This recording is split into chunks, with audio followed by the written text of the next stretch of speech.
여러분 안녕하십니까. 부동산 학개론 한동균입니다. 자, 이번 시간은 탄력성에 관련된 중요 내용을 살펴보도록 하겠는데요. 여러분 교재 53페이지에 수요의 탄력성에 대한 내용이죠. 자, 이 수요의 탄력성은 세 가지가 있습니다. 수요의 가격 탄력성, 수요 소득 탄력성, 수요 교차 탄력성인데, 자, 여러분이 이 계산 문제가 또 시험에 출제될 가능성이 높은 그러한 단원이 되겠죠. 자, 그래서 시험 문제 또 우리가 출제되는 또 부분이 되겠습니다. 또 잘 알아둬야 되는 내용인데, 특히 계산 문제에 주의를 좀 해두셔야 돼요. 이 탄력성은 이 계산 문제에 주의를 두셔야 된다. 자, 먼저 세 가지를 배우셔야 되는데, 먼저 나오는 게 이 수요의 가격 탄력성이 먼저 나오죠. 자, 수요의 가격 탄력성에 대한 내용입니다. 자, 이 수요의 가격 탄력성은 우리가 탄력성은 2로 표현하고 가격은 프라이스 P로 표현합니다. 자, 이 가격이 1% 변했을 때 소비자들의 수요량이 몇 프로 변화하고 있는가를 측정하는 지표가 수요 가격 탄력성입니다. 따라서 이 자극을 주는 가격은 분모로 오겠죠. 그래서 이 가격에 있어서의 이 변화율, 이 가격의 변화율, 즉 가격이 1% 변했을 때 수요량, 반응을 나타내는 수요량은 분자로 가죠. 가격이 1% 변했을 때 수요량은 몇 프로 변하느냐, 가격이 1% 변했을 때 수요량은 몇 프로 변화하고 있는가를 측정하는 지표가 바로 수요 가격 탄력성인데, 수요 가격 탄력성은 음수가 아니기 때문에 절대값으로 표현합니다. 자, 그러면은 수요 가격 탄력성은 우선은 가격이 오르면 수요량은 감소하죠. 자, 여러분이 수요 법칙에 따라 가격이 오르면 수요량이 감소합니다. 이 변동의 방향이 나오죠. 이 변동의 방향도 있지만은 가격이 1% 했을 때 수요량이 이래서 3% 변동한다. 이 변화의 크기도 나와요. 그래서 변동의 방향과 크기를 우리가 나타내주는 그러한 지표로서 이걸 무슨 지표냐면 정량적 지표라고 해요. 정량적 지표. 이 정량적 지표라는 말 사용합니다. 정량적 지표. 그래서 이 수요 가격 탄력성은 정량적 지표다. 변화의 방향뿐만 아니라 크기도 나타내주는 정량적 지표라는 것을 기억을 좀 해두시기 바라고요. 가격이 1% 변했을 때 수요량이 몇 프로 변하냐, 이 퍼센티지인데, 만약에 가격의 변동분이 주어질 수 있죠. 여러분이 가격의 변동분, 예를 들어서 여러분 가격이 100만 원에서 120만 원 오른다, 이렇게 가격이 변동했을 경우에는 이것을 좀 더 이제 달리 쓸 수 있죠. 자, 기준이 되는 원래의 가격, 이 P에 대해서 이 가격이 얼마만큼 변동했느냐, 이 가격의 이 변동분, 가격의 변동분은 델타 P로 표현하죠. 자, 요게 곱하기 100을 해줘야 퍼센티지로 가죠. 자, 그러면은 또 기준이 되는 원래의 수요량, 그럼 기준이 되는 원래의 수요량을 Q, 이 수요량의 변동분, 이 수요량의 변동분은 델타 Q로 이렇게 표현이 되겠죠. 자, 또 퍼센티지로 가기 위해서는 또 뭐를 100을 곱해주면 퍼센티지로 가는데, 이걸 서로 두 개 약분이 되죠. 우리가 약분이 되기 때문에 어떻게 돼요? 이 100은 우리가 곱할 필요가 없습니다. 그래서 여러분 이렇게 또 절대값을 씌워주면 되겠죠. 이 변동분이 주어지면 요 오른쪽에 있는 수식을 이용하고, 퍼센티지가 주어지면 왼쪽에 있는 수식을 이용하시면 되겠는데, 문제는 요 수식을 이용하는 문제가 자주 출제가 되죠. 자, 21회 시험은 이렇게 출제했죠. 여러분 21회 시험에는 우리가 가격이 우리가 5% 올랐을 때 수요량은 7% 줄어들었다. 그럼 수요 가격 탄력성 얼마죠? 5분의 7이니까 1.4죠. 21회 시험에 출제했습니다. 이 기본적 개념을 묻죠. 자, 그러면 우리가 5회 시험에 출제된 문제는 요거죠. 자, 여러분 25회 시험은 어떤 내용이 출제됐냐? 그러면요, 수요 가격 탄력성은 인데, 문제는 우리가 아파트 가격이 우리가 4%, 여러분이 아파트 가격이 4% 우리가 상승했을 때 아파트 수요량은 아파트 수요량은 얼마나 변하냐. 여러분 가격이 오르면은 수요량은 감소하죠. 수요량. 그럼 수요량에 있어서의 이 변화율인데 가격이 오르면은 수요량은 뭐한다? 감소를 합니다. 그런데 수요의 가격 탄력성이 2라고 했죠. 아파트 수요의 가격 탄력성이 2라고 봤습니다. 그러면은 우리가 아파트 수요량은 얼마만큼 변하죠? 아파트 수요량은 2에 4% 곱해주니까 8%가 되겠죠. 8% 뭐 한다? 가격이 오르면 수요량은 감소하죠. 8% 감소한다. 자, 이 8% 감소한다. 여기 정답인데 이런 유형의 문제 25회 시험에 우리가 출제한 문제죠. 이 기본적 개념을 묻는 문제가 계속 출제하고 있기 때문에 이 수식을 잘 이용해야 됩니다. 올해도 출제가 예상되는 수식이죠. 반드시 중요한 수식이기 때문에 잘 기억을 해 두셔야 되겠습니다. 자, 그러면은 54페이지에 보시면은 수요의 가격 탄력성 크기와 특징이 나오는데, 자, 여러분 수요의 가격 탄력성이 1이다. 자, 여러분 수요의 가격 탄력성이 1보다 크다. 그러면은 이 가격이 예를 들어서 1% 변했을 때 수요량이 우리가 20% 변했다. 이런 얘기죠. 그럼 1보다 클 때는 우리가 탄력적이다. 즉 가격의 변화에 대해서 수요량이 민감하게 반응하는 경우죠. 가격의 변화에 대해서 수요량이 민감하게 반응하는 경우인데 탄력적이다.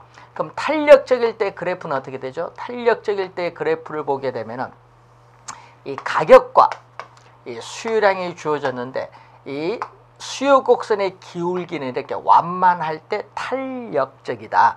자, 예를 들어서 이 점 A점에서 이 가격과 수요량이 이렇게 주어져 있습니다. 자, 이때 가격이 약간 하락을 했더니 수요량은 민감하게 반응해서 대폭 늘어났죠. 이런 경우를 탄력적이다. 이렇게 얘기합니다. 자, 그럼 수요의 가격 탄력성이 0과 1 사이에 있다. 즉 가격이 1% 변할 때 수요량이 뭐 0.2% 변했다는 얘기인데 이때는 가격의 변화에 대해서 수요량이 민감하게 반응하지 않는 경우를 말합니다. 비탄력적이라고 하고, 이 비탄력적일 때의 그래프를 보게 되면은 우리가 이 수요 곡선이 어떻게 되죠? 기울기가 급합니다. 이렇게. 자, 그러면 이렇게 A점에서 가격이 대폭 하락했어요. 가격이 대폭 하락하더라도 수요량 증가폭이 이렇게 미미한 경우, 이런 경우를 비탄력적이다. 가격의 변화에 대해서 수요량이 민감하게 반응하지 않는 경우죠. 자, 이 수요의 가격 탄력성이 수가 점점 커지는 상태를 이 무한대로 이렇게 표현하는데, 이 무한대일 때는 탄력적 앞에 완전자를 붙이면 됩니다. 완전 탄력적이라는 의미겠죠. 완전 탄력적. 자, 완전 탄력적은 이 기울기가 점점 완만해진 것이 완만해지면서 무슨 형태로 간다?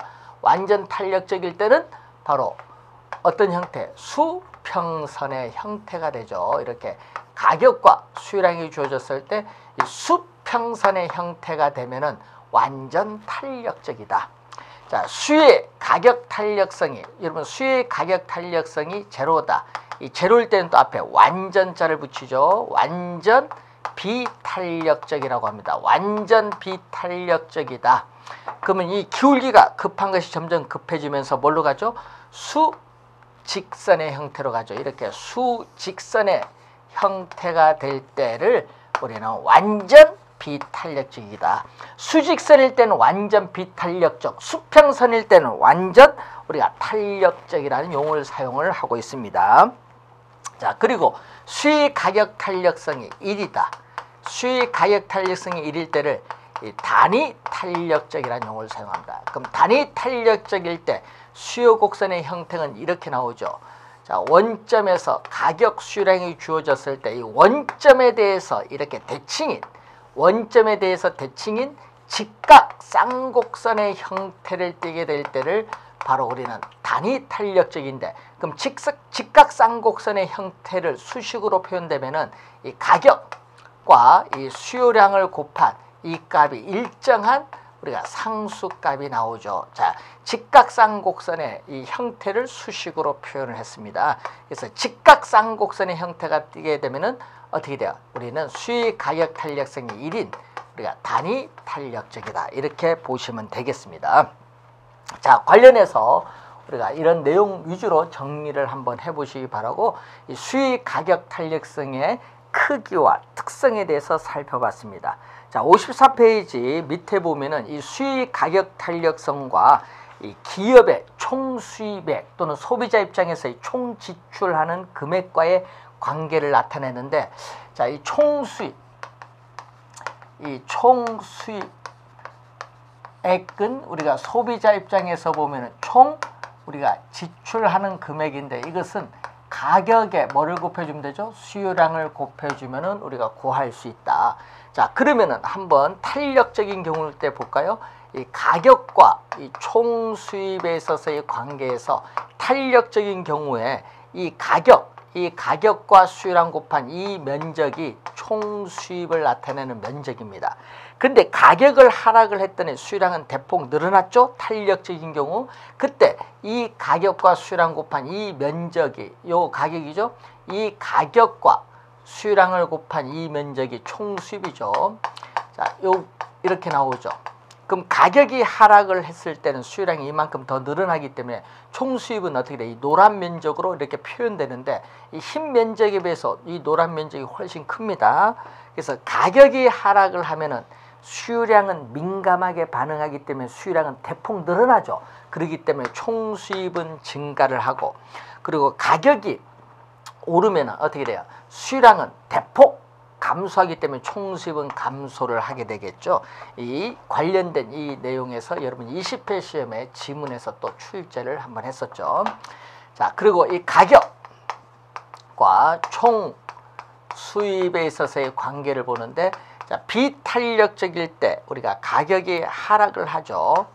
자, 그러면 이때 이 가격과 수요량 곱한 이 면적이 총 수입인데 가격이 하락을 했죠. 그럼 이 가격일 때 수요량은 약간 증가했기 때문에 수요량 곱한 이 면적이 총 수입인데, 이 노란 면적이 흰 면적보다 훨씬 작죠. 그래서 총 수입은 감소합니다. 가격이 대폭 하락을 하더라도 수요량 증가폭이 미미하기 때문에 총 수입은 감소하고, 자, 가격이 대폭 오르게 되면은 수요량 감소폭도 미미하기 때문에 총 수입은 증가를 하게 되겠죠. 자, 탄력적인 경우, 비탄력적인 경우 여러분이 이 55페이지 위에 표를 보면은 이 표를 가지고 설명을 하고 있습니다. 자, 단위 탄력적일 때는 어떻게 되죠? 단위 탄력적일 때는 이 가격과 이 수요량 곱한 이 면적이 총 수입이 되죠. 이 총 수입인데 가격이 하락을 하면은 수요량은 뭐 한다?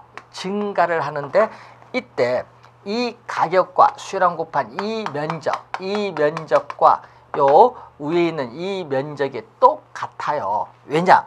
바로 요거죠. 요게 바로 총 수입인데, 이 총 수입은 변화가 없죠. 일정하잖아요. 총 수입은 일정하다. 그래서 단위 탄력적일 때는 가격이 오르든 내리든 가격의 변화에 관계없이 총 수입은 변하지 않는다. 일정하다는 것을 여러분 그림을 통해서 우리는 또 쉽게 이해를 할 수가 있습니다. 자, 55페이지에 이 수요의 가격 탄력성에 영향을 미치는 요인 중에서 여러분이 가장 중요한 요인이 대체재죠. 여러분 수요의 가격 탄력성에 영향을 미치는 요인 중 이 대체재인데, 이 대체재와 관련해서 17회 시험, 20회 시험, 23회 시험에 또 출제를 했었죠. 3번 출제를 했는데, 자, 대체재의 유무와 다소의 관계인데, 대체재가 없는 상품보다는 대체재가 있는 상품일수록, 또 대체재가 적은 상품보다는 대체재가 많은 상품일수록 수요의 가격 탄력성은 더 커진다. 탄력적이 된다는 얘기입니다. 자, 예를 들어서 대체재가 없는 상품은 그 상품에 불만이 있어도 수요를 이동시키지 못해요. 그렇지만 그 상품을 계속 소비할 수밖에 없지만은 대체재가 존재하면은 상품 소비에 불만이 있으면은 어떻게 소비를 하지 않죠. 상품 소비를 하지 않고 바로 대체 관계 있는 상품으로 소비 이동해 버립니다. 즉각적으로 소비자가 이동하면은 탄력적이 돼요. 그래서 대체재가 없는 상품보다는 대체재가 있는 상품일수록, 대체재가 적은 상품보다는 대체재가 많은 상품일수록 수요의 가격 탄력성은 더 커진다.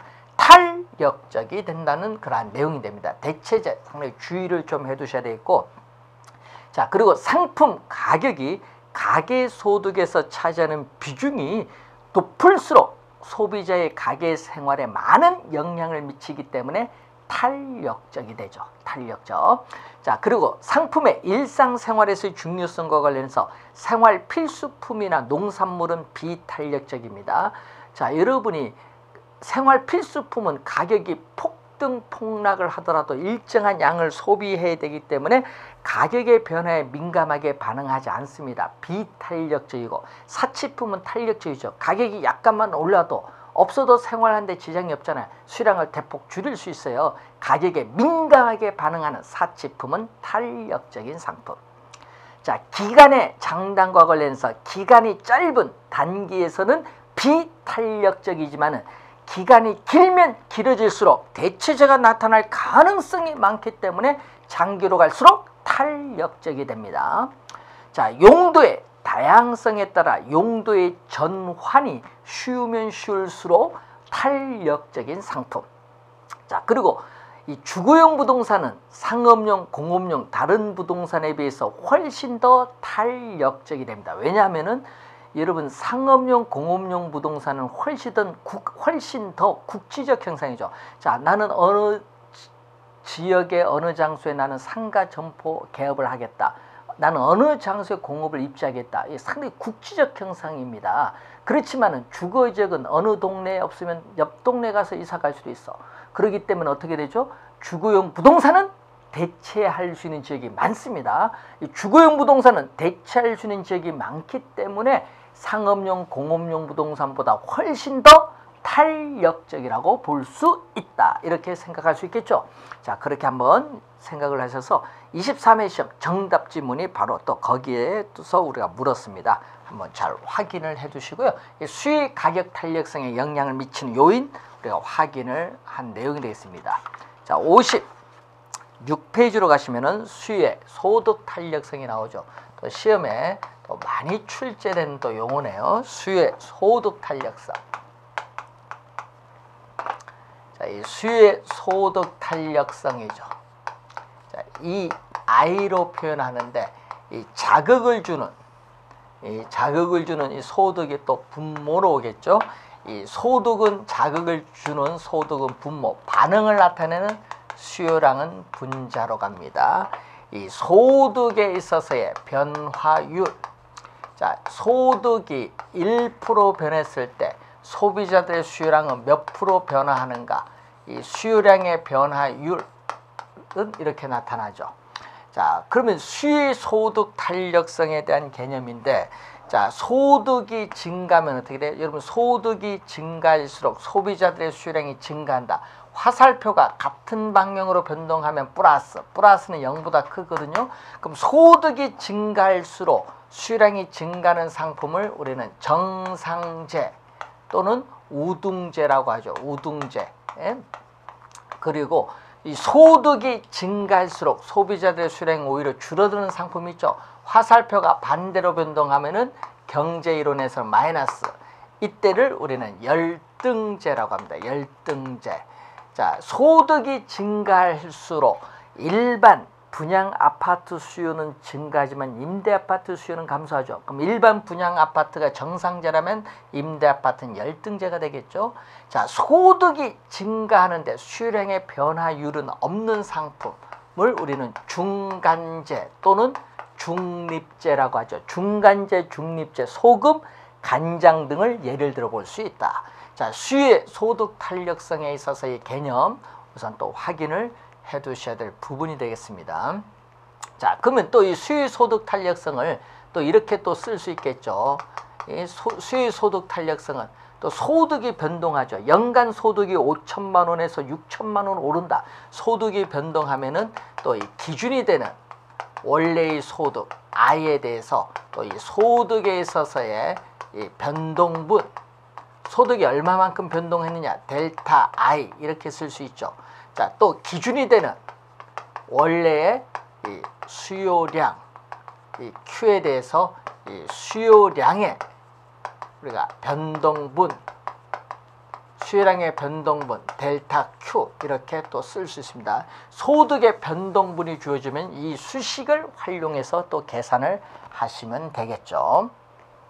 자, 관련돼서 여러분 예제를 또 하나 또 우리가 한번 보겠습니다.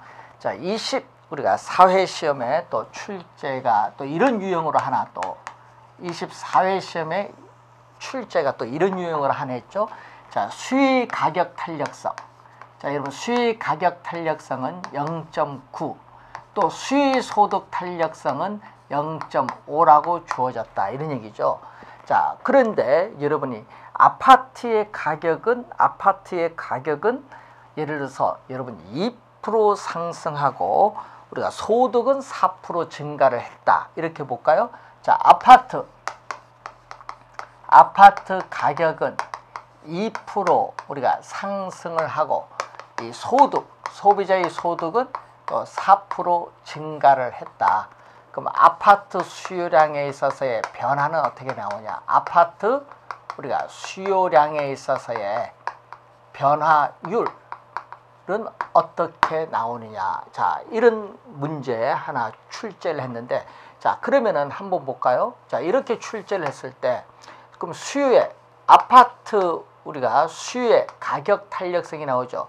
그러면은 이때는 아파트 가격에 있어서의 변화율, 우선 수식을 이렇게 쓸 줄 알아야 되겠습니다. 아파트 가격의 변화율에 대해서 아파트 수요량은 얼마만큼 변하느냐?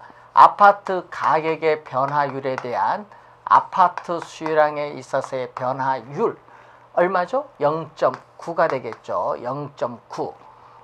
그리고 또 0.95 아파트 수요 소득 탄력성. 자, 이 소비자에 있어서의 소득의 변화율에 대해서 우리가 아파트 수요량의 또 변화율이 나오겠죠. 이 값이 얼마죠? 0.5다.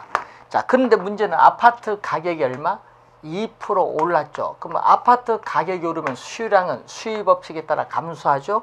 자, 그러면 요걸 계산했더니 얼마? 계산했더니 아파트 수요량은 0.9에 2를 곱해주니까 얼마죠? 1.8%죠. 1.8% 뭐 한다? 1.8% 감소를 하고 있어요. 첫 번째 수식에서 아파트 수요량은 1.8% 감소하고 있고, 그럼 두 번째 수식에서 보면은 얼마? 소득이 0.5는 0보다 크죠. 0보다 크다는 것은 무슨 거죠? 정상제입니다. 그럼 정상제는 어떻게 돼요? 소득이 증가했을 때 수요량도 증가하는 상품입니다. 근데 소득이 몇 프로 증가했죠? 소득이 4% 증가했습니다. 자, 소득이 4% 증가하면 아파트 수요량도 정상제잖아. 0보다 큰 정상제이기 때문에 수요량도 증가합니다. 그래서 두 번째 요 수식에서 아파트 수요량은 몇 프로? 아파트 수요량은 4%에서 0.5% 곱해주니까 얼마? 2%겠죠. 2% 뭐 한다? 증가를 하고 있다. 2% 증가를 하고 있다. 그러면 첫 번째 수식에서는 0.8% 감소하고 두 번째 수식에서는 2% 증가니까 결론적으로 얼마?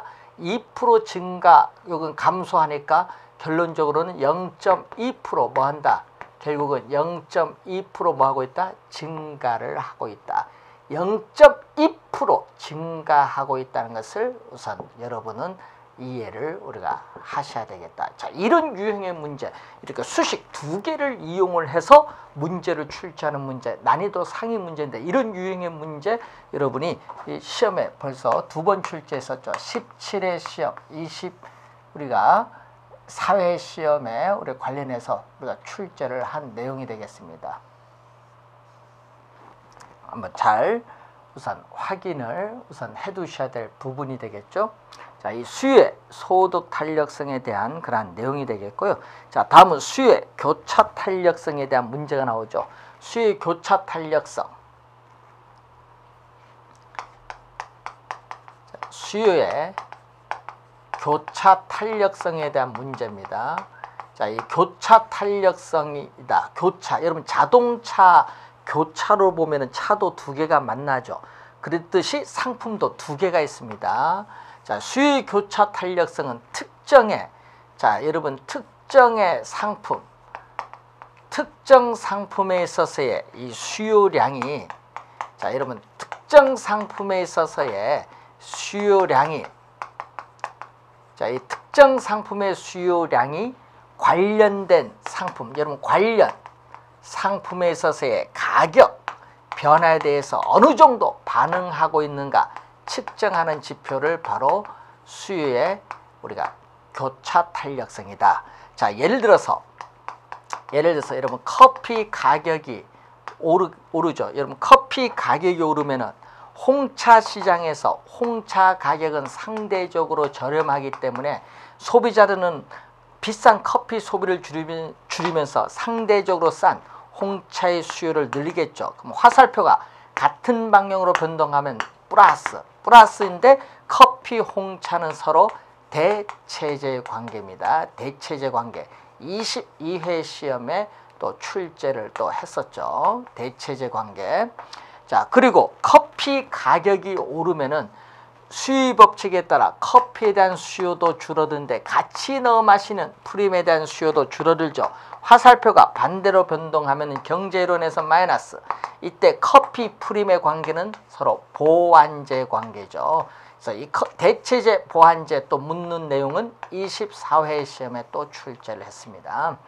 자, 그리고 제로다. 커피 가격이 오르면 자동차 수요량은 변화가 없다. 커피, 자동차는 각각 독립적인 상품이다.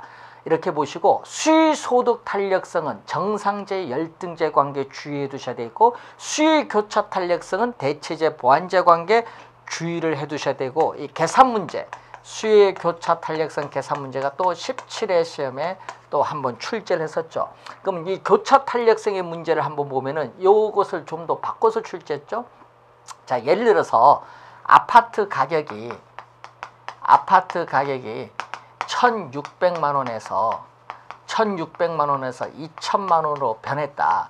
아파트 가격이 1,600만 원에서 2,000만 원 변했을 때 우리가 아파트에 있어서의 수요량은 우리가 1,200세대에서 우리가 몇 세대로 1,200세대에서 우리가 몇 세대로 증가할 것이냐, 몇 세대로 증가할 것이냐, 요걸 묻는 문제를 출제를 17회 시험에 했었죠. 그러면 한번 우리가 풀어볼까요? 그러면 수요의 교차 탄력성이 나오는데 수요 교차 탄력성은 얼마? 수요 교차 탄력성 0.8로 주어졌다. 수요 교차 탄력성 0.8로 주어졌는데 그럼 아파트 가격 기준이 되는 원래의 가격이 1,600만 원. 최초의 가격을 기준했을 때 가격의 변동분은 1,600만 원에서 2,000만 원 오르니까 400만 원이 상승을 했죠. 자, 그리고 아파트 기준이 되는 원래의 우리가 어떻게 돼? 수요량은 1,200세대인데 수요량 변동분은 모르겠다. 델타 Q가 되겠죠. 델타 Q. 수요량 변동분은 모르겠다. 델타 Q로 보면 되겠죠. 이 값이 0.8입니다. 자, 그러면은 여러분이 요 약분하니까 얼마? 4분의 1인데 또 내항이 곱은 분모로 가죠. 내항이 곱 분모, 내항이 곱은 분모로 갑니다. 1,200이 되겠고 외항이 곱은 얼마? 4 곱하기 델타 Q. 외항이 곱은 분자로 가는데 요 값이 0.8입니다. 그럼 4와 요거 약분하면 300이 되겠죠. 자, 그래서 델타 Q는 양변에 300을 곱해주면 이렇게 나오겠죠. 따라서 델타 Q는 240이 됩니다. 그러니까 결국은 얼마가 나오죠? 우리가 200세대가 얼마로 델타 Q가 240이니까 1,440 우리가 세대로 증가를 하겠죠. 그래서 구하고자 하는 게 1,440세대죠. 자, 이런 유형의 문제, 여러분이 변동분을 이용한 유형의 문제가 17회 시험에 출제를 했습니다. 자, 이 수요의 가격 탄력성, 수요의 소득 탄력성, 수요 교차 탄력성의 개념을 잘 이해를 해 두셔야 되겠고요. 자, 여러분 교재에 관련해서 이제 57페이지 보면은 공급의 가격 탄력성이 나오죠. 자, 공급의 가격 탄력성을 간단히 공급의 탄력성이라고 하는데, 이 가격이 1% 변했을 때 공급량이 몇 프로 변하는 것을 측정하는 지표입니다. 공급의 가격 탄력성의 크기와 특징을 보면은 마찬가지입니다. 수요와 공급 곡선이 수직선이면 완전 비탄력적, 공급 곡선이 수평선이면 완전 탄력적, 공급 곡선의 기울기가 완만하면 탄력적, 공급 곡선의 기울기가 급하면 비탄력적. 자, 공급 곡선이 이렇게 원점을 지난다. 여러분, 공급 곡선이 이렇게 원점을 지난다. 가격과 공급량인데 이 원점을 이렇게 지나는 직선일 때를 우리는 어떻게 공급의 가격 탄력성이 1인 단위 탄력적이다, 이렇게 보시면 돼요. 원점을 통과하는 직선이 단위 탄력적이다, 이렇게 보시면 되겠고, 자, 57페이지에 공급의 가격 탄력성을 결정하는 요인 중에 중요한 게 생산비죠. 자, 생산량이 증가할 때 생산비, 제품을 생산하는 비용 생산비가 급격하게 증가하는 상품은 이윤이 많이 줄어들죠. 그래서 비탄력적이 됩니다. 자, 그리고 기술 수준에 있어서의 향상이 빠른 상품, 예를 들면 요즘 여러분 휴대폰 같은 건데, 이런 상품은 탄력적인 상품이 되고, 또 저장하기가 어렵고 저장 비용이 많이 드는 상품, 비탄력적이 되죠. 특히 농산물 비탄력적입니다. 자, 그리고 또 관련해서 이 생산에 소요되는 기간, 이 제품 생산에 소요되는 기간이 길면 길어질수록 공급량이 늦어지기 때문에 비탄력적이 됩니다. 자, 이 단위 기간, 여러분 공급량 측정 단위 기간을 보면은, 자, 여러분이 단기에는 바로 즉시 공급이 안 되기 때문에 비탄력적이지만, 이 공급량을 측정하는 기간이 장기로 가면은 어떻게 돼요? 착공돼서 완공된 부동산이 공급이 되죠. 장기는 공급량이 늘어나기 때문에 탄력적이 된다는 그러한 내용입니다. 여러분 한번 확인을 해 두시기 바라고요. 자, 이 공급의 가격 탄력성 결정 요인 이렇게 봤는데, 여러분 공급보다는 뭐가 중요하다? 우리는 수요가 중요합니다. 그래서 여러분 수요의 가격 탄력성, 수요 소득 탄력성, 수요 교차 탄력성, 수식 개념 정확하게 이해를 해 두시고, 이 계산 문제가 26회 시험 출제될 가능성이 상당히 높다는 걸 염두에 두시면서 계산 문제 연습을 해 두시기 바랍니다. 자, 다음 시간은 부동산 시장에서의 균형 가격 결정에 대해서 보도록 하겠습니다. 수고 많으셨습니다.